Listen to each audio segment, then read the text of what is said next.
श्राद्ध पक्ष में स्वप्न में पितरों का दिखना, जानिए क्या कहता है स्वप्न शास्त्र।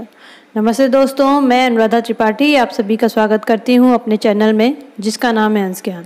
दोस्तों, आज हम बात करेंगे श्राद्ध पक्ष में स्वप्न में पितरों के दिखने के बारे में। क्या होता है इसका अर्थ। दोस्तों, अक्सर ऐसा होता है कि श्राद्ध पक्ष में, जिसे पितृपक्ष भी कहा जाता है, इस अवधि में लोगों को अपने मृत परिजन, अपने पितृ अपने सपने में दिखाई देते हैं। कुछ सपने अच्छे होते हैं और कुछ सपने बुरे भी होते हैं।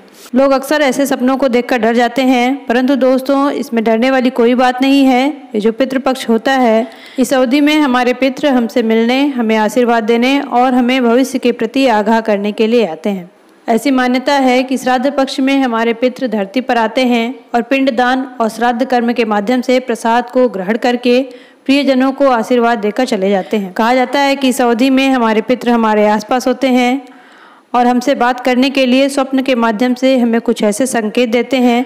हमें ज़रूरत है तो बस उन संकेतों को समझने की और उनके अनुरूप उपाय करने की, ताकि हम पर हमारे पितरों का आशीर्वाद सदैव बना रहे और हमारा वर्तमान और भविष्य उत्तम हो। दोस्तों, श्राद्ध पक्ष में यदि आपको भी सपने में अपने मृत परिजन दिखाई देते हैं तो उसका क्या अर्थ होता है, शुभ होता है या अशुभ होता है। श्राद्ध पक्ष में सपनों में मिलने वाले संकेतों का क्या अर्थ है, ये सारी बातें आज मैं आपको इस वीडियो में बताऊंगी और साथ में ये भी बताऊंगी कि संकेतों को समझकर हमें उनके अनुरूप क्या उपाय करने चाहिए, अपने पितरों को कैसे प्रसन्न करना चाहिए। और दोस्तों, आगे बढ़ने से पहले यदि अभी तक आपको मेरा ये वीडियो पसंद आ रहा है तो मेरे वीडियो को प्लीज़ लाइक करें, मेरे चैनल को सब्सक्राइब करना ना भूलें और आगे के वीडियोज को देखने के लिए बेल आइकन को दबाएँ। तो चलिए शुरू करते हैं। दोस्तों, सबसे पहले हम बात करेंगे सपनों के बारे में। सपनों को समझने के लिए हमें इस बात पर ध्यान देना चाहिए कि सपने में हमारे मृत परिजन हमें किस स्थिति में दिखाई देते हैं। पहला, यदि सपने में मृत व्यक्ति आपसे बात करे। अगर आपको ऐसे सपने आते हैं कि मृत व्यक्ति आपसे बातें कर रहा है या फिर आपको कुछ बताने की कोशिश कर रहा है, तो इसका मतलब हुआ कि आपके प्रियजन आपको भविष्य में आने वाले किसी खतरे के प्रति आगाह कर रहे हैं। दूसरा, यदि पितृ दुखी दिखाई दें। यदि सपने में आपके पितृ दुखी दिखाई देते हैं या फिर उदास दिखाई देते हैं तो समझ लीजिए कि आपके पितर आपकी किसी बात या फिर किसी व्यवहार से खुश नहीं हैं। ऐसा पितृदोष के कारण भी हो सकता है। ऐसे में आपको पितरों को खुश करने के लिए उपाय करने चाहिए। तीसरा, सपने में पितृ का प्रसन्न दिखाई देना। यदि आपको सपने में आपके पितर प्रसन्न दिखाई देते हैं या फिर खुशियाँ मनाते हुए दिखाई देते हैं तो समझ जाइए कि जल्द ही आपके घर कोई खुशी दस्तक देने वाली है।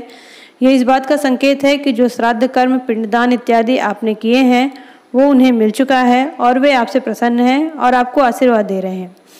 यह आपके घर में जल्द ही होने वाले मांगलिक कार्यों की ओर संकेत करता है। इसके अलावा संभव है कि आपको संतान सुख की प्राप्ति भी जल्दी हो जाए। चौथा, स्वप्न में पितर निर्वस्त्र या फिर बगैर चप्पल के दिखाई दें। यदि आपको श्राद्ध पक्ष के दौरान आपके मित्र परिजन निर्वस्त्र दिखाई देते हैं, बगैर चप्पल के दिखाई देते हैं या फिर आपसे कुछ मांगते हुए दिखाई देते हैं तो आपको ये समझना चाहिए कि उन्हें उन वस्तुओं की ज़रूरत है। अतः ऐसे में आपको इन सभी वस्तुओं का दान ज़रूरतमंदों को अवश्य करना चाहिए। ऐसा करने से उनकी आत्मा को शांति मिलती है और वे आपसे प्रसन्न होते हैं और आपको आशीर्वाद प्रदान करते हैं। पाँचवां, पूर्वजों का घर के पास दिखना। यदि आपको आपके पूर्वज बार बार घर के समीप दिखाई देते हैं तो ये इस बात का संकेत है कि हो सकता है कि उनका परिवार के लिए मोह खत्म नहीं हुआ है। ऐसा आभास होने पर गाय को रोजाना 2 रोटी खिलानी चाहिए। अमावस्या के दिन धूप दिखाकर उन्हें भोग लगाना चाहिए। इससे पितरों का आशीर्वाद सदैव बना रहता है। सपने में यमदूत का दिखना।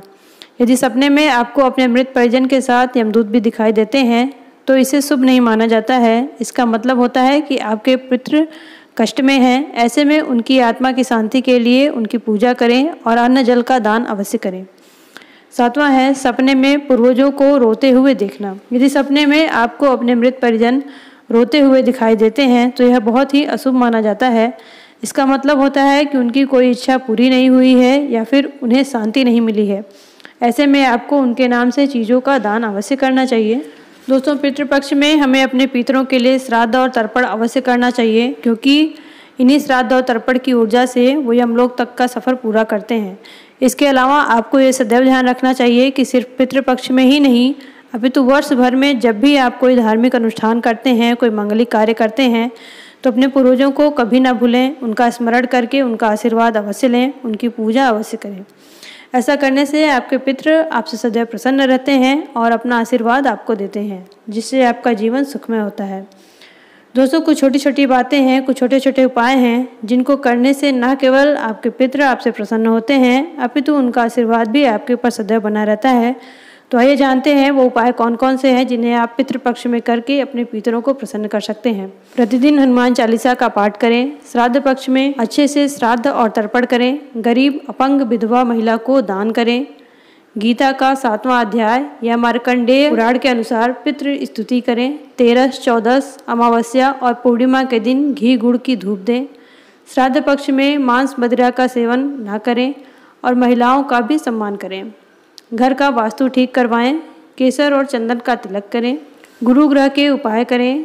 गया में जाकर तर्पण और पिंडदान अवश्य करें। घर की दक्षिण दिशा की दीवार पर अपने स्वर्गीय परिजनों का फोटो लगाकर उस पर हार चढ़ाकर रोजाना उनकी पूजा करें। ऐसा करने से भी आपके पितृ आपसे प्रसन्न होते हैं। अपने परिजनों की निर्वाण तिथि पर जरूरतमंदों अथवा ब्राह्मणों को भोजन अवश्य कराएं व उनका श्राद्ध अवश्य करें। कहते हैं कि पितृपक्ष में हमारे पूर्वज कौवों के रूप में हमारे घर आते हैं, तो कौवों को अन्न और जल का दान अवश्य करें। ऐसा करने से भी आपके पितृ आपसे प्रसन्न होते हैं। दोस्तों, सपने तो हर कोई देखता है। कुछ सपने शुभ होते हैं और कुछ अशुभ होते हैं। यदि आपको अशुभ सपने भी आते हैं तो भी आप घबराएं नहीं। अपने इष्ट देव को याद करें और गायत्री मंत्र का जाप करें। ऐसा करने से आपको रात्रि में डर नहीं लगेगा और अपने पितरों को खुश करने के उपाय करें। ऐसा करने से अशुभ स्वप्न का फल भी आपको नहीं मिलता है। दोस्तों, आज के लिए इतना ही। अगर आपको वीडियो पसंद आया हो तो मेरे वीडियो को प्लीज़ लाइक करें, मेरे चैनल को सब्सक्राइब करना ना भूलें और आगे की वीडियोज़ को देखने के लिए बेल आइकन को दबाएं। नमस्ते।